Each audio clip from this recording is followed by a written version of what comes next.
Kami ada di hadapan-Mu Tuhan.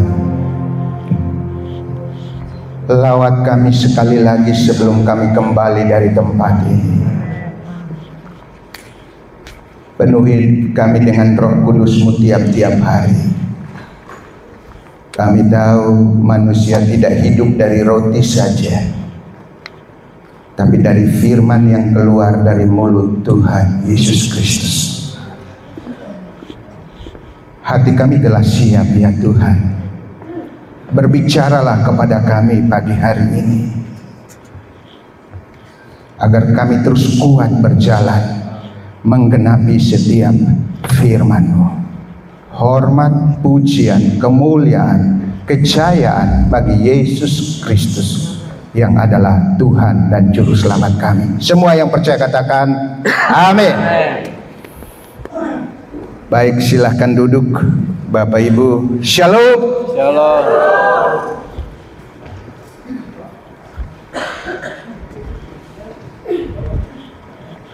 Kita bersyukur karena 3 hari 2 malam. Saya percaya pasti setiap kita timbangannya bertambah, karena makanannya enak-enak. Terima kasih buat Bapak Ibu yang telah terlibat dalam doa, daya dan dana. Bahkan beliau yang memiliki tempat ini, kita doakan supaya tempat ini menjadi saluran berkat. Katakan amin. Saya sebenarnya ingin bertanya kepada Bapak Ibu, selama 3 hari 2 malam Bapak Ibu dapat apa dari Tuhan? Jangan sampai kita datang dalam kondisi yang sama, kita kembali kondisi yang sama juga.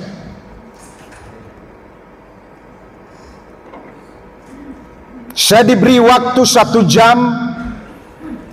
Saya ingin tanya seseorang di antara kita, 1-2 menit, sampaikan apa yang kita dapat dari Tuhan selama 2 malam 3 hari. Atau kita sepakat, Bapak Ibu tidak sampaikan, tapi saya sendiri yang bertanya. Nanti ada hadiahnya. Mau hadiah? Wah, ini luar biasa ini. Ini bukan mau hadiah, mau memberkati Israel. Haleluya. Boleh saya tanya?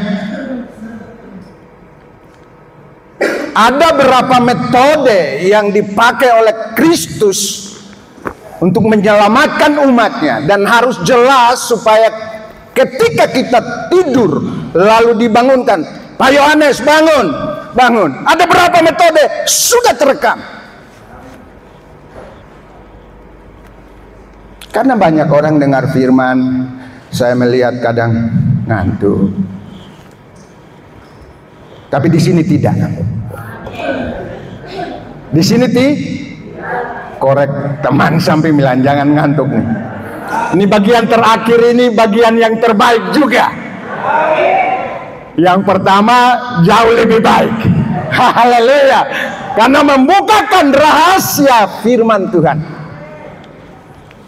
Ada berapa metode? 3. Yang pertama apa? Nah, ini mulai suara berkurang nih satu-satu. Ketahuan nggak catat nih, ketahuan. Yang pertama apa? Coba teriak yang kencang, ya. Pasukan tuh nggak ada yang loyo, saudara. Yang pertama apa? Bapak Ibu percaya yang ada di sini akan harpaso? Nanti kita belajar dulu salah satu poin. Kita cek dulu benar di harpaso tidak. Karena kedua hamba Tuhan closing statementnya itu soal hati. Banyak orang Kristen sebenarnya tidak siap. Kalau kita jujur, tidak hanya orang Kristen, para pelayan Tuhan sebenarnya tidak siap karena persoalan hati. Yang kedua apa?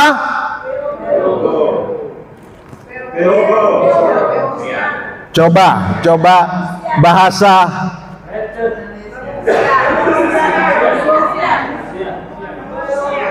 diungsikan. Bilang diungsikan. Ya, bagus. Berarti masuk nih. Tepuk tangan dulu dong. Nggak sia-sia. Ya, nggak sia-sia. Mohon maaf, dikasih makan gitu. Ini jangan tersinggung ya Bapak Ibu ya. Ini mau pulang bawa berkat nih. Yang ketiga,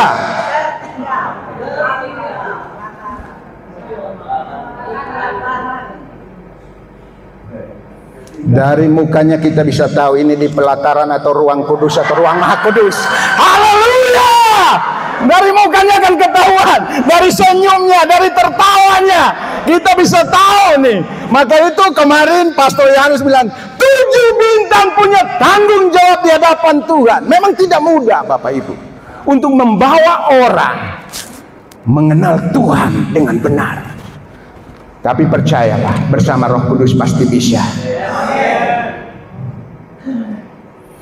Mari pagi hari ini kita baca satu bagian firman Tuhan dalam Filipi pertama ayat yang ke-12.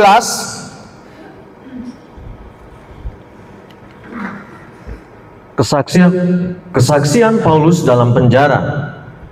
Aku menghendaki saudara-saudara supaya kamu tahu bahwa apa yang terjadi atasku ini justru telah menyebabkan kemajuan Injil. Terima kasih Pak Pendeta.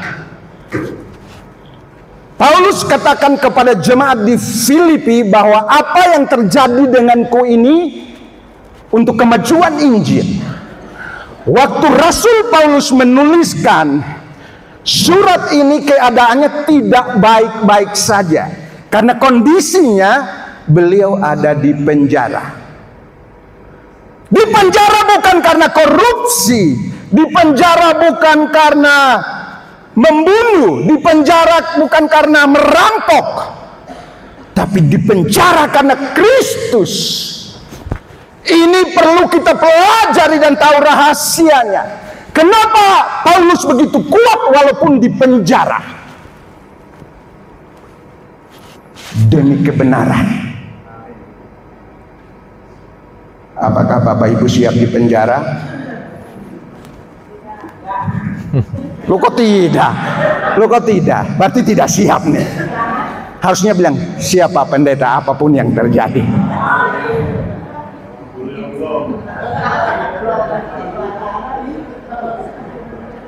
Kalau Tuhan menghendakinya. Tapi karena Injil, bukan karena ngomelin suami. Kemarin dan tadi malam kita dengar, saya menikmati 2 hari dan dua malam dan 3 hari. Saya catat semuanya dan sangat-sangat diberkati.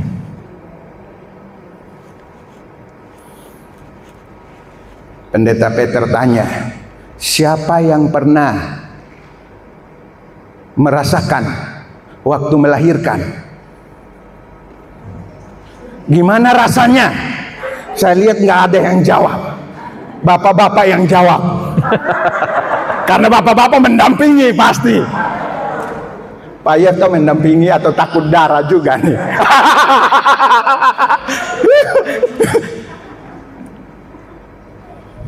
Saya punya pengalaman tidak mendampingi, tapi satu malam jemaat telepon jam 11 malam. Pak Pendeta, bisa nggak ke sini? Kemana? Ke rumah sakit. Istri saya kok nggak lahir-lahir? Ya, nggak melahirkan maksudnya. Pintar juga on. Ya, nggak melahirkan. Ya, namanya gembala siap sedia. Siap. Kalau nggak datang, wah pendeta itu hanya layani orang kaya, orang yang kaya begini. Enggak, biasanya begitu. Jemaat kan enak aja dia ngomong, tapi dia nggak tahu pendeta lagi dalam kondisi apa.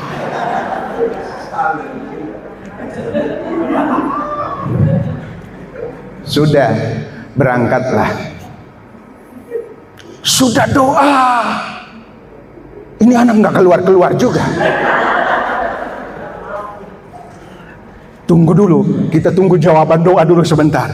15 menit lagi, doa lagi, berdua. Doa lagi, nggak keluar-keluar juga. Ini anak. Wah. Sedangkan ibunya udah kayak tadi, kemarin ditanya, ya, tenaganya sudah ngos-ngosan nih. Di rumah sakit itu nggak boleh masuk, suaminya di luar. Tapi mereka sediakan kaca, ya lubang kaca segini, jadi boleh nengok begini. Ini istri orang ya, saya nggak mau nengok. Tapi beliau panggil saya, Pak Pendeta coba lihat tuh. Haleluya. Jadi kemarin sebenarnya saya mau menjawab tuh, bahwa melahirkan tuh begini, karena punya pengalaman dengan Tuhan. Kalau orang tidak punya pengalaman dengan Tuhan, bagaimana dia bersaksi tentang Tuhan yang hidup itu? Maka itu izinkan Tuhan memproses kita. Izinkan Tuhan menuntun kita, membantu kita, seperti bejana tadi. Kalau nyanyikan enak, nyanyikan enak ya. Tapi yang jalanin, saya lihat dari muka-muka ini banyak yang lagi menjalani. Bapak Ibu, kami lihat, waduh tenaganya udah. Tapi karena ditutup kan, hanya dengerin suara, liatin gitu. Saya lihatin Bapak Ibu. Maka itu beritahu anak-anak muda, jangan main-main dengan ibu-ibu. Jangan main dengan ibu-ibu. Maksud saya begini, kadang-kadang anak-anak sekarang itu sudah berhasil, sudah diberkati, ya kadang-kadang seenaknya aja memperlakukan mamanya.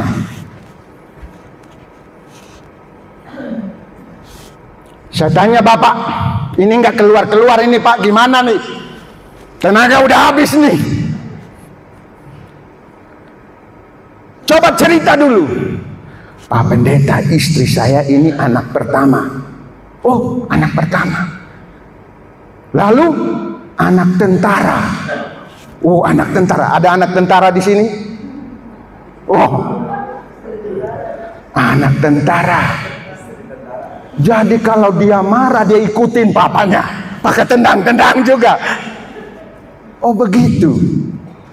Jadi kadang-kadang saya ditendang juga, diomelin. Maka itu kita mesti cari tahu akar masalahnya di mana nih, doa nggak keluar-keluar nih. Saya bilang oke, kita mohon ampun. Pak mewakili istri, mohon ampun ya. Tuhan ampuni istriku. Karena mulutnya kadang sumpah serah pakai suaminya. Bapak Ibu, setelah mohon ampun dan menjelang 10 menit anak itu lahir. Tepuk tangan untuk Tuhan Yesus Kristus. Kalau kita selesaikan dengan Tuhan, maka terjadi pemulihan. Hari-hari terakhir ini, kekuatan iblis yang perlu kita waspadai. Dia penipu, dia nipu pakai apa? Mulut. Dia pembohong, pakai apa?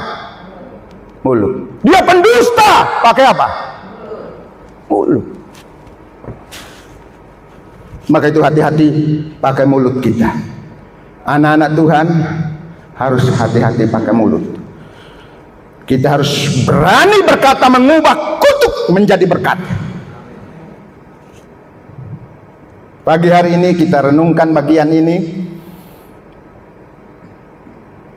Paulus ke keadaannya tidak baik-baik saja, yang sedang ada di dalam penjara. Waktu saya merenungkan dan saya tanya beberapa orang yang pernah dipenjarakan, minum air secukupnya, makan secukupnya, tidur kadang-kadang ada kasur, kadang-kadang tidak. Lebih banyak tidak ada kasur. Satu kamar bisa 7-8 orang. Saya kira Bapak Ibu dan saya sepakat, kita tidak mau lewati itu, tapi seorang Paulus lewati itu.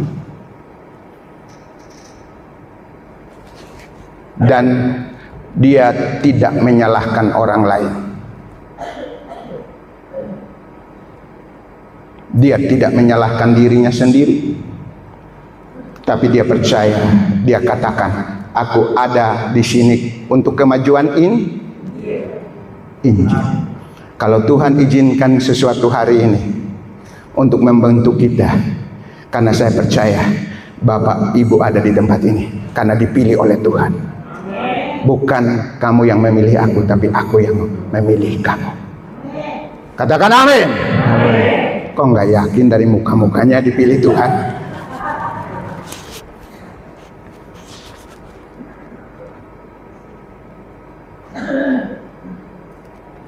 Mengapa Paulus begitu kuat dan bertahan, punya pemahaman yang benar? Karena pertama perlu dicatat, Paulus tahu bahwa Injil adalah kekuatan Allah yang menyelamatkan. Injil adalah kekuatan Allah yang menyelamatkan. Roma 1 ayat 16.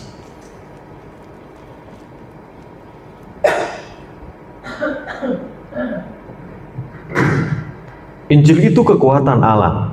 Sebab aku mempunyai keyakinan yang kokoh dalam Injil. Karena Injil adalah kekuatan Allah yang menyelamatkan setiap orang yang percaya. Pertama-tama orang Yahudi, tetapi juga orang Yunani. Injil berbicara tentang kabar baik. Injil berbicara tentang firman Tuhan. Injil berbicara tentang kehidupan Yesus sendiri.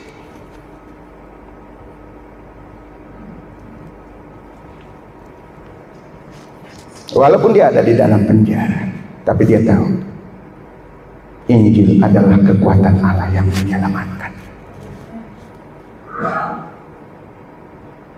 Bapak Ibu tahu proses Paulus? Dipagut ular ia, dipenjara ia, ditolak ia, dilempari ia. Tidak mudah, tapi dia harus bayar harga. Kita tepuk tangan dulu dari buat yang dari luar kota nih, luar biasa. Jawa Timur, Jawa Tengah, ya, Papua, Kalimantan Tengah, NTT, Maluku, Medan, Nias tidak, Nias di Jakarta. Beliau tunggu kalau sebut Nias, padahal Nias di Jakarta, saudara. Jalan Nias. Iya. Injil menyelamatkan, tapi banyak orang hari-hari ini hati-hati. Ada Injil yang lain. Injil yang campur-campur gitu. Ada Injil campur-campur. Maksud saya kadang Injil sama budaya lebih disatukan. Ini itu kalau orang beli mobil, dia bilang harus kasih dingin. Padahal ini Kristen, kasih dingin. Nah mobilnya panas mungkin. Gak tahu, mesti tanya Pak Pelokila nih. Katanya kasih dingin ini mobil. Bawa ke kali, potong ayam, doa, airnya, darahnya dibiarkan mengalir. Untuk kemudian yang sisanya ditaruh di mobil. Namanya di Kupang itu oto. Oh, caranya oles di mobil. Nah, wah ini Injil campur-campur. Doa bawa Alkitab tapi begitu. Harus hati-hati. Ke depan ini kita akan hadapi yang palsu dan palsu. Alkitab sudah catat, kita sudah belajar 2 malam 3 hari. Matius 24 sudah menyampaikan kepada kita, 2 hamba Tuhan sudah menyampaikan kepada kita bahwa ke depan ini ada palsu dan palsu.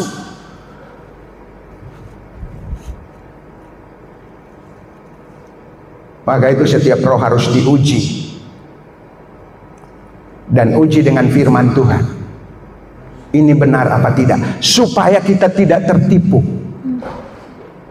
Kita sudah punya yang asli, tapi gara-gara karena pergumulan yang tadi seperti Paulus dalam penjara, kita mungkin sakit penyakit, kita mungkin persoalan, pergumulan ekonomi, rumah tangga, orang mulai tanya orang pintar.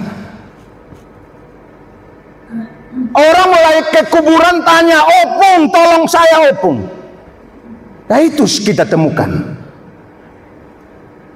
Ada kesaksian. Mereka tanya opung di kuburan. Bapak Ibu tahu, ada teman yang ikut juga, tapi teman ini suka bercanda.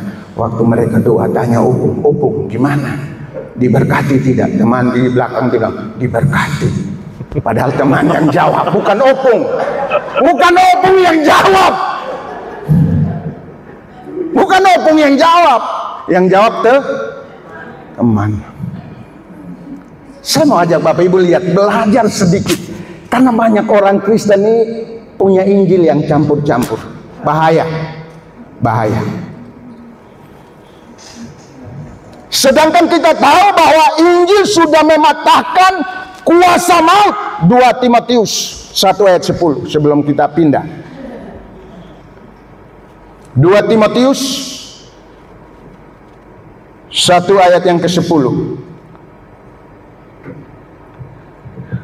Dan yang sekarang dinyatakan oleh kedatangan juru selamat kita, Yesus Kristus, yang oleh Injil telah mematahkan kuasa maut dan mendatangkan hidup yang tidak dapat binasa. Katakan amin. Amin. Maut sudah dikalahkan. Tadinya ada di tangan iblis. Iblis berkuasa. Tapi Yesus datang dan sudah mengalahkan maut.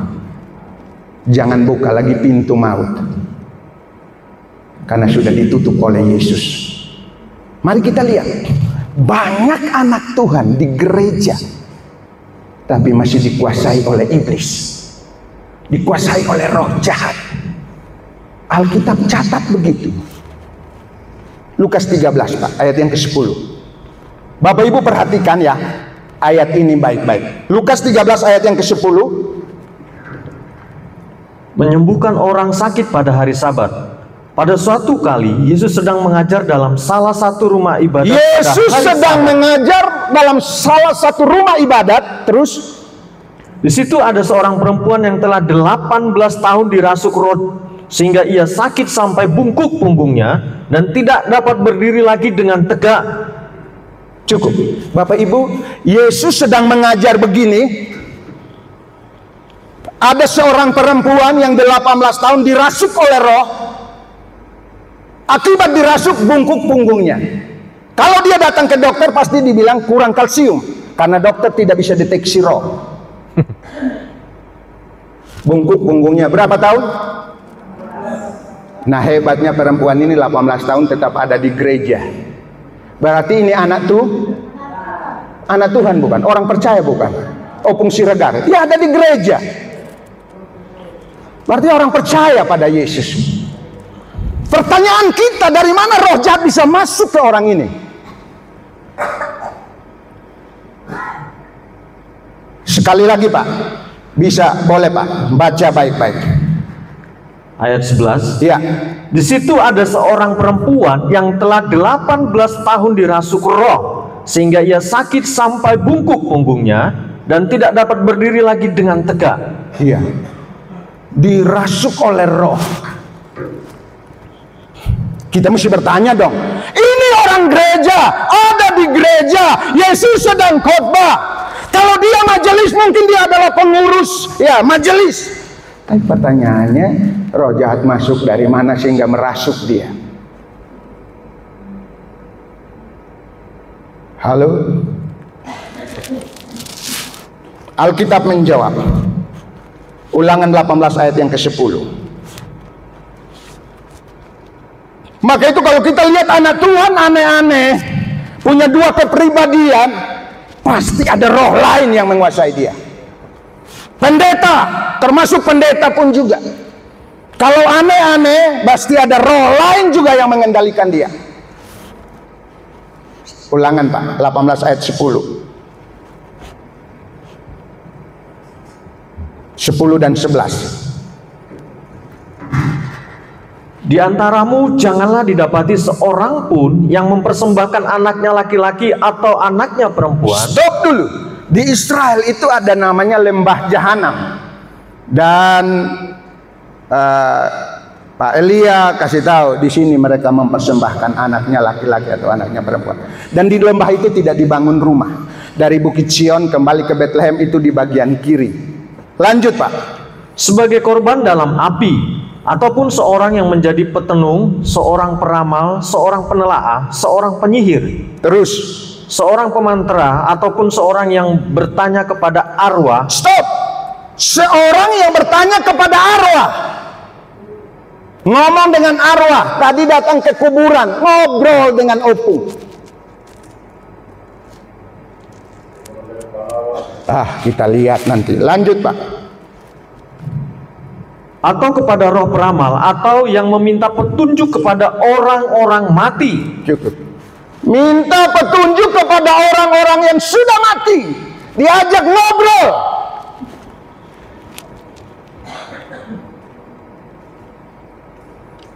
Ayat 12 itu katakan apa? Ayat 12. Sebab setiap orang yang melakukan hal-hal ini adalah kekejian bagi Tuhan. Dan oleh karena kekejian-kekejian inilah Tuhan Allahmu menghalau mereka dari hadapanmu. Jadi saya tidak heran tadi perempuan 18 tahun bungkuk dirasuk roh. Jangan-jangan dia ke orang pintar atau peramal, paranormal.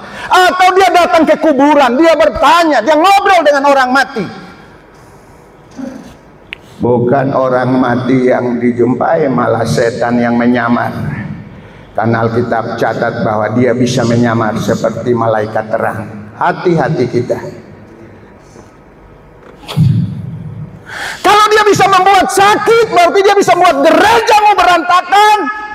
Kalau dia bisa membuat sakit perempuan ini, dia bisa membuat keuanganmu berantakan, rumah tanggamu berantakan, pelayanan kita bisa berantakan. Karena ada pintu masuk.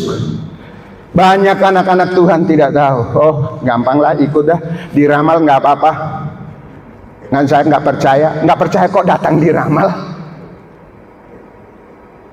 Alkitab catat kekejian bagi Tuhan. Coba bilang kekejian bagi Tuhan. Jangan lakukan ya. Coba bilang kirikan apapun masalahmu berat, datang pada Yesus.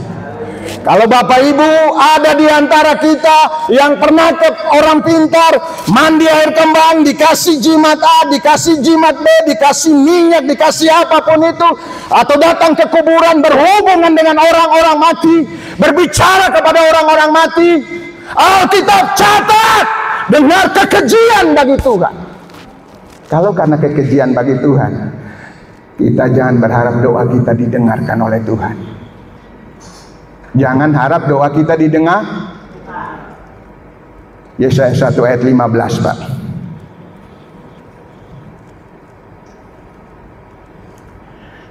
Tolong kalau sudah 1 jam angkat tangan. Nanti sesi berikut baru kita lanjut. Apabila kamu menadahkan tanganmu untuk berdoa, aku akan memalingkan mukaku. Bahkan sekalipun kamu berkali-kali berdoa, aku tidak akan mendengarkannya. Sebab tanganmu penuh dengan darah. Tanganmu penuh dengan darah. Biar berkali-kali berdoa, Tuhan bilang aku memalingkan mukaku. Kenapa? Terhubung dengan paranormal. Ada jimat A, jimat B. Tadi di meja makan kami dengar sudah 90-an tahun tidak bisa, anaknya minta doa supaya meninggal. ini anak durhaka ini. Saya bilang ada dua kemungkinan. Itu anak tunggu warisannya. Warisan papanya. Maunya minta mamanya cepat meninggal. Ternyata didoain tim, malah hidup nih. Bapak Ibu, kita jumpai banyak anak Tuhan sebenarnya ditawan oleh iblis. Karena apa? Keterlibatan mereka yang tidak disadari. Tradisi-tradisi yang mereka tidak sadari. Mereka pikir itu baik, padahal itu kekejian bagi Tuhan.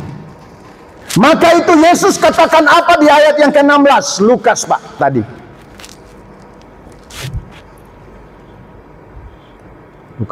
Lukas 10 ayat 16. Barang siapa mendengarkan kamu, ia Oh mendengarkan. iya, Lukas 13 ayat 16. Sorry.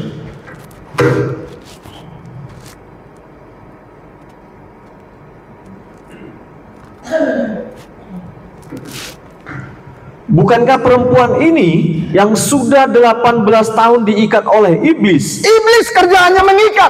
Kalau tidak diikat, tidak bisa dicuri apa yang ada padanya. Coba jangan ikat Pastor Peter kemudian ambil tasnya, pasti beliau ngamuk. Tapi kalau kita ikat, ambil tasnya bawa pulang, nggak bisa. Dia bilang apa? Coba ulang Pak. Bukankah perempuan ini yang sudah 18 tahun diikat oleh iblis harus dilepaskan dari ikatannya itu, karena ia adalah keturunan Abraham? Cukup. Keturunan Abraham berarti bicara tentang keturunan orang benar, berhak menerima janji-janji Bapa di sorga. Tapi kondisi dia terikat. Yesus bilang harus dilepaskan orang ini.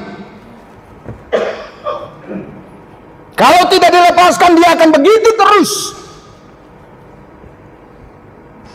Harus dilepaskan.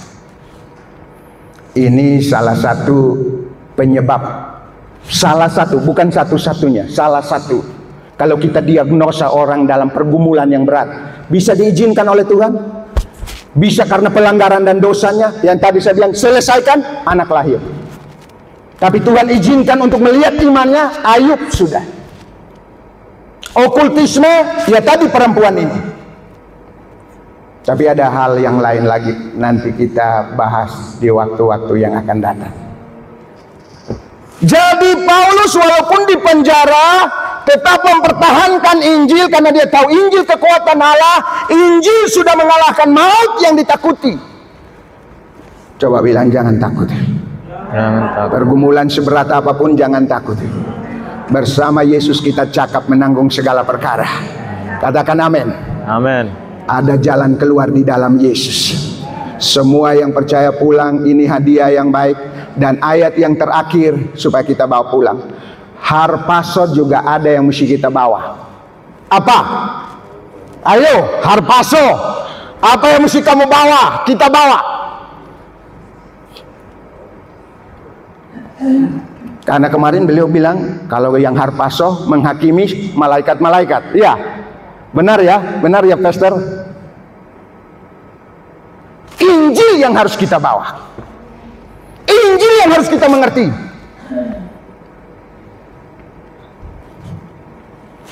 Wahyu 14 ayat yang ke-6 sebelum saya tutup. Wahyu 14 ayat yang ke-6. Pemberitahuan tentang penghakiman. Dan aku melihat seorang malaikat lain terbang di tengah-tengah langit, dan padanya ada Injil yang kekal untuk diberitakannya kepada mereka yang diam di atas bumi, dan kepada semua bangsa dan suku dan bahasa dan kaum.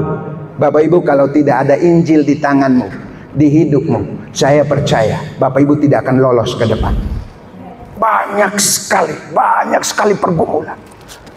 Bahkan kita luar biasa. Kemarin sebelum berangkat Bapak Ibu, saya tutup dengan kesaksian ini karena waktu. Seorang hamba Tuhan datang ke tempat saya, dia bilang begini, Pak Pendeta, tolong doakan saya. Iya Bu. Kenapa? Sertifikat asli, KTP asli, surat pembelian tanah asli, KK asli, saya sudah kasihkan ke anak Tuhan A. Tapi 6 bulan terakhir ini menghilang. Anak Tuhan, Bapak Ibu. Dan orang ini bukan orang main-main. Oke Bu, sambil kita berdoa, kita bertindak. Kita datang ke rumahnya. Saya dampingi beliau, datang di rumahnya. Telepon, tahu-tahu keluar pembantu. Bapak baru saja keluar, pergi. Padahal sudah janji. Maka ini mungkin juga kesaksian, hati-hati dengan setiap orang. Belum tentu anak Tuhan hatinya ada Tuhan. Belum tentu. Yang kami datang rumahnya segede ini, saudaraku. Dah. Besoknya saya bilang, kita datang lagi Bu. Kami datang lagi.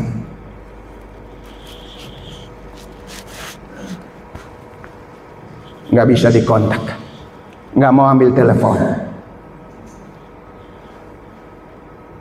Beliau hanya diminta tolong supaya balik nama, karena ini rumah warisan keluarga. Beliau dari kaum Kedar Nebayot, ada 9 bersaudara. Balik nama karena beliau sudah beli ini. Hanya mau balik nama kepada anak Tuhan yang dia tahu baik, yang dia tahu ini orang baik. Ternyata tidak begitu. Sekarang menghilang. Sampai tadi malam masih WA ke saya. Gimana Pak Pendeta? Dia tidak bisa dikontak. Hari-hari ke depan kita hadapi yang palsu-palsu. Maka itu kita mesti punya kebenaran. Hidup dalam kebenaran. Kita bisa detect. Maka itu kemarin hambanya langsung bilang, kayaknya Pak Helbert sudah dapat itu. Saya amin. Karena sudah dapat memang. Tepuk tangan untuk Pastor Peter. Berarti kita tidak bisa bersembunyi dari hambanya.